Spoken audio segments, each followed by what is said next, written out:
whole being, consciousness, knowledge moves secretly for our present surface awareness, openly when we rise beyond it, to the spiritual and supramental ranges between two states and powers of existence, that of the timeless infinite and that of the infinite deploying in itself and organizing all things in time. These two states are opposed to and incompatible with each other only for our mental logic, which is constantly embarrassed, stumbling around a false conception of contradictions and a confronting of eternal opposites. The two are only coexistent and concurrent status and movement of the same truth of the infinite.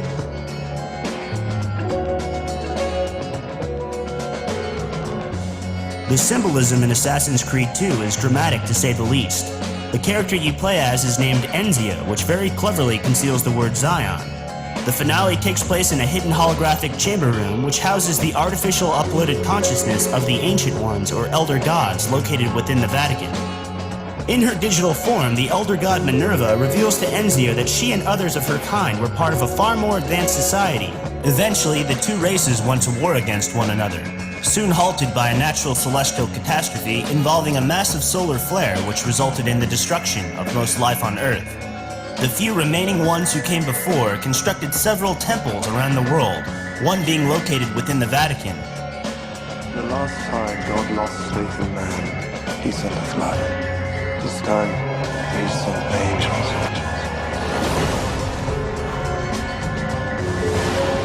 In the film The Box, starring Frank Langella, who many will remember as the Luciferian book collector and opener of the Ninth Gate, now plays Arlington Stewart, a name which implies someone who manages property or affairs for someone else. In The Box he does just that, but he declares that his employers are those who control the light, another nod to Lucifer. The Wizards of Oz have always been pointing towards the citadel of mysticism. One must follow the golden yellow brick road if you seek answers to sublime cosmic questions. Both Iron Man and the new Guy Ritchie-directed Sherlock Holmes have had a plethora of symbolism pertaining to the mystery schools, specifically the priesthood of Amun, or Hidden One, which later became Amun-Ra, the sun god, and eventually the various compartmentalized factions of the Illuminati. The word Amun was hidden as the prime source creator in many of the world's religions, and if you accept that Moses was an initiate of these Egyptian factions, it's no wonder the word Amen is said at the end of every prayer directed towards Yahweh, Jehovah, and even Christ.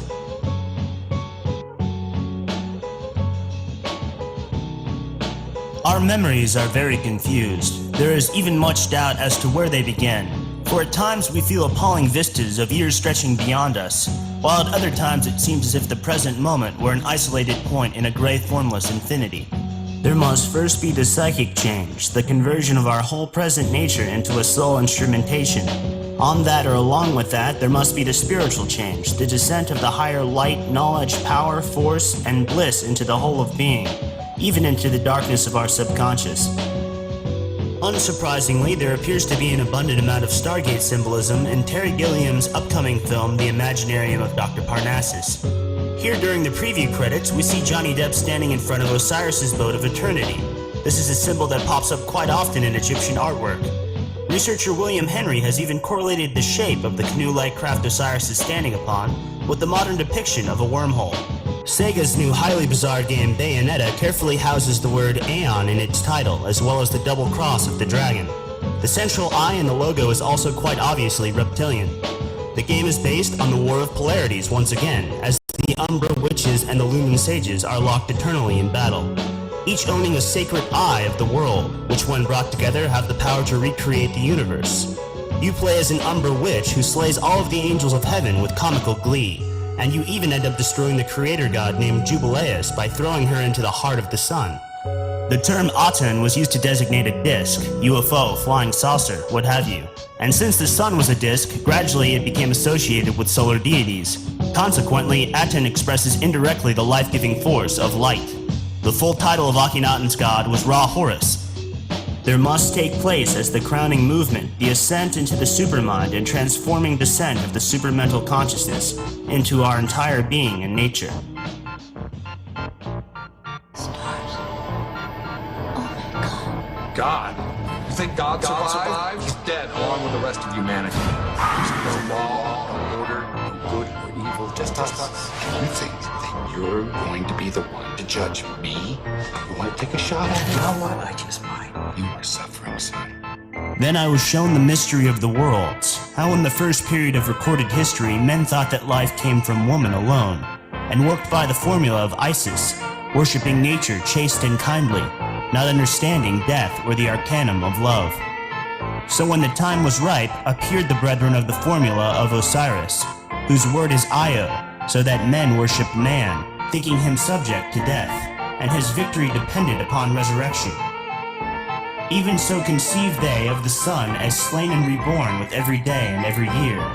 Now this great formula being fulfilled and turned into abomination, this lion came forth to proclaim the aeon of Horus, the crowned and conquering child who dieth not, nor is reborn, but goeth radiant ever upon his way. Even so goeth the sun. For it is now known that night is but the shadow of the earth, so death is but the shadow of the body, that veileth his light from its bearer.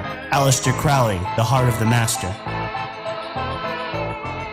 You have to let go of your petty concept of reality. That's just baggage from the old world, and we both know that didn't work out very well, now did it? They fucked up our planet.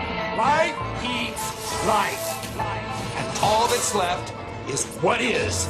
This ship is the seed from which we can create a new world. Shut up! What's out there? World. Natural state. Raw. What do you see? Beautiful. Perfect. I am offering you the kingdom. And all that's holding you back is your own fear. The eye in the sky is no longer in the heavens, my friends. It's now conveniently located in your pocket. Motorola's new Android phone is an excellent representation of the natural progression towards transhumanistic ideals and an allied world government, allowing you almost instantaneous uplink to the quasi-telepathic evolving Borg-like noosphere, complete with 4G networks being beamed to your magical Apple iPad tablets. Your kind betrayed us. We who made you. We who gave you life. We were strong, but you were many, and both of us craved war. So busy were we with earthly concerns, we failed to notice the heavens. Let my words preserve the message and make a record of our loss. But let my words also bring hope. You must find the other temples, built by those who knew to turn away from war.